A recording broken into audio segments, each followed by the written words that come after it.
I'm doing the wildlife and media degree. I was going to do what was the other one? Blimey, sorry. Media.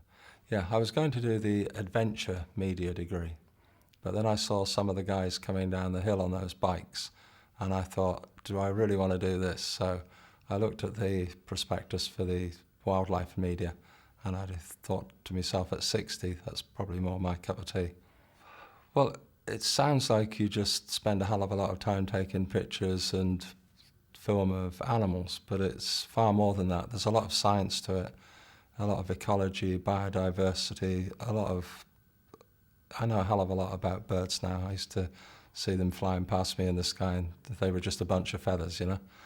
But I'd say I'm pretty much an expert in birds now. It's a 3-year degree course. I had to do the access course to get onto that. But I'm at the end of my 2nd year now and really looking forward to 3rd year. The University of Cumbria is bang on the doorstep of the Lake District, and what better place could you pick to do a wildlife and media degree? Cumbria is just an amazing county with the most amazing scenery in the country. If you had to do a wildlife and media degree, you'd have to be in Cumbria. Yeah, when I first walked into the university at the age of 60 and I saw all these 20-year-olds walking around, and I thought, blimey, I'm not sure how they're going to take to me, and I'm not sure how I'm going to cope with this. But I quickly learnt that the only way I was going to survive was if I pretended to be 20 again.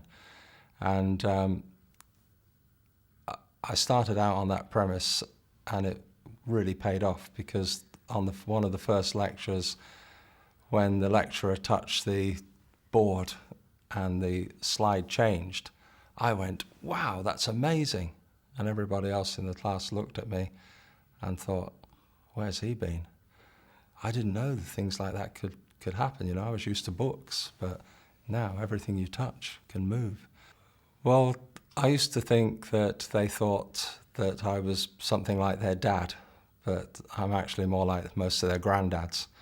So that they help me a lot in the way that they look after me, because they know that technology-wise, I'm not as up to speed as them.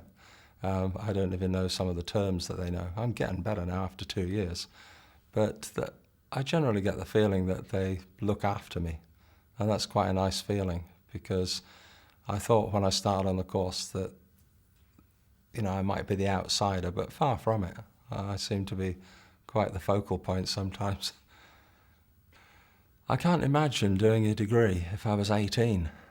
Those guys go out and they party all the time, and they're developing social lives. Why would you do a degree at 18? Well, I know you need a job, but when you're 60, doing a degree is fantastic. The University of Cumbria is an unimaginably friendly place. Everybody's so welcoming. They can't do enough to help you. Some of the equipment we've got access to in the media suite's top notch. It's the best possible, and if you haven't got equipment, you needn't worry about it, because it's all there for you. The tutors couldn't be more helpful, and there's just a general feel of inclusiveness about the whole place. I totally recommend it to anybody. I think one of my best memories was being diagnosed with dyspraxia, because I was struggling on the access course on the degree, and it was only thanks to the tutor noticing that some things weren't quite right.